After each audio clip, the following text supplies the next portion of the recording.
अब बात एक ऐसे संगठन की जो बहुत ताकतवर था, पावरफुल था, लेकिन अफसरों की स्वार्थ लिप्सा ने इस संगठन को बर्बाद कर दिया, खत्म कर दिया। बात आज उत्तर प्रदेश आईएएस एसोसिएशन की है। यूपी की ब्यूरोक्रेसी में पिछले कुछ सालों में एक चलन ये बढ़ा है कि अफसरों ने अपनी निजी हित को, अपनी निजी पोस्टिंग को ज़्यादा तरजीह दी।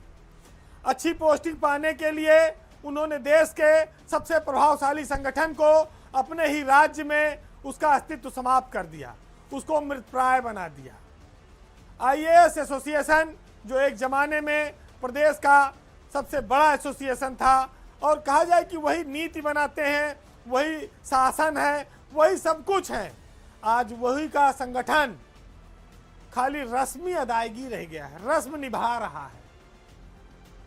वो अपनी बैठक तक नहीं कर पाते, वो अपने सदस्यों पर होने वाले अत्याचार पर नहीं बोल पाते, उनके अन्याय पर कहीं आवाज नहीं उठा पाते।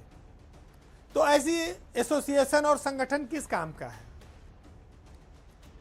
बहुत दूर की बात हो गई जब ये एसोसिएशन मजबूती से अपनी बात रखता था, और उस समय कुछ मजबूत अफसर चरित्र के लोग भी आते थे।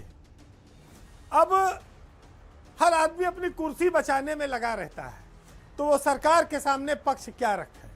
अभी अनिल कुमार जब राजस्व परिषद से रिटायर हुए तो उनकी जगह दीपक कुमार को, जो 1990 बैच के आईएएस अफसर हैं, आईएएस एसोसिएशन का नया अध्यक्ष चुना गया है। वो सीनियर मोस्ट आईएएस अफसरों में हैं। लेकिन दीपक कुमार क्या इस एसोसिएशन में कोई परिवर्तन ला सकेंगे? क्या वो कोई बैठक कर सकेंगे, एजीएम बुला सकेंगे? इसकी कोई गुंजाइश नहीं दिखाई पड़ती है, बहुत साफ तौर पर, क्योंकि उनके पास नौकरी के मात्र 5 महीने बचे हैं। अक्टूबर में दीपक कुमार रिटायर हो जाएंगे। आखिरी वक्त में वो कोई क्रांति करने के लिए इस एसोसिएशन के अध्यक्ष नहीं बने हैं। आज वो आईआरडीसी और एपीसी जैसे बड़े पदों पर हैं। तो अनिल कुमार के बाद उन्होंने इस पद को ग्रहण तो कर लिया है, लेकिन वो इस पद पर कोई बड़ा आयोजन कर सकेंगे इसकी उम्मीद नहीं है। बलकार सिंह आईएएस एसोसिएशन के सचिव हैं, ना कार्यालय है, ना कोई बैठक है, ना कोई कार्यक्रम है, ना कोई प्रेजेंटेशन है। तो ये मुखिया बिना ताज के बना रहे हैं आजकल। योगी आदित्यनाथ जब मुख्यमंत्री बने थे उस समय आईएएस अधिकारियों का उन्होंने सम्मेलन किया था, और उस समय अनूप चंद पांडे मुख्य सचिव हुआ करते थे।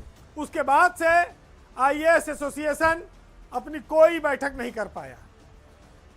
पहले इस प्रदेश में एक आईएएस वीक मनाया जाता था, पूरा सप्ताह, जिसमें पूरे प्रदेश के आईएएस अधिकारी लखनऊ में जुटते थे।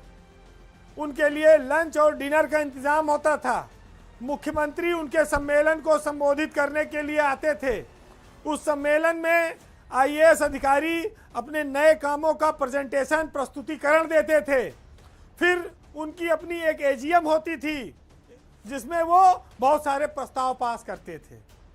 उसमें अफसरों की समस्याओं पर विचार विमर्श होता था। इसके अलावा खेलकूद प्रतियोगिताएं, सांस्कृतिक कार्यक्रम, ये सब आईएएस एसोसिएशन की शोभा थे। लेकिन अब वो बीते जमाने की बात हो गए हैं।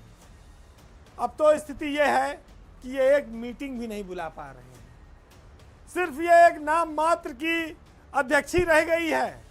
अध्यक्ष और सचिव चुने जाते हैं, मीटिंग नहीं होती, कभी मिलते नहीं, रिटायर होकर अपने घर चले जाते हैं। बहुत साफ है कि अब एसोसिएशन के लोगों ने, अफसरों ने मान लिया कि अपना कमाओ, अपना खाओ, और मुसीबत आवे तो अपने घर चले जाओ। कुछ अधिकारी ये मानते हैं कि अब इस एसोसिएशन को खत्म कर देना चाहिए, क्योंकि इसकी उपयोगिता अब समाप्त हो चुकी है। पहले एसोसिएशन किसी भी अफसर के साथ कोई भी बात होने पर मुख्यमंत्री के सामने अपनी बात रखती थी। उस गलती में सुधार कराने की गुंजाइश रहती थी। लेकिन अब रीढ़ वाले लोग इसलिए सामने नहीं आते कि अगर बोले तो गया, बोलने की कीमत चुकानी पड़ेगी। तो जो अच्छे पद पा जाते हैं वो चुप रहते हैं, और अच्छे पद की कीमत उनके समूह के 500 550 का जो कैडर है IAS अफसरों का, वो उसमें से बहुत सारे लोग चुकाते हैं। एक उदाहरण सुनिए, बड़े बड़े पदों पर बड़े बड़े लोग बैठे हैं, लेकिन क्या उनको ये नहीं दिखाई पड़ता कि IAS में कितने अधिकारी 4-4 5-5 साल से वनवास काट रहे हैं? क्या जिनको एक बार सजा मिल गई उनकी जांच नहीं खत्म हो रही है? मामूली बातों पर लोगों का कैरियर समाप्त हो रहा है। इसके लिए अगर वो आवाज उठाते, इसके लिए अगर वो बात करते, तो आज उनकी सराहना होती। लेकिन नए आए हुए अधिकारी भी अपने सीनियर को इसीलिए सम्मान नहीं दे पा रहे हैं कि जब इस आग में हमको खुद ही जलना है, जब अपना घर फूंक के हमको खुद ही उजाला देखना है, तो इस एसोसिएशन को लेके क्या करें? बैठ के चाटें?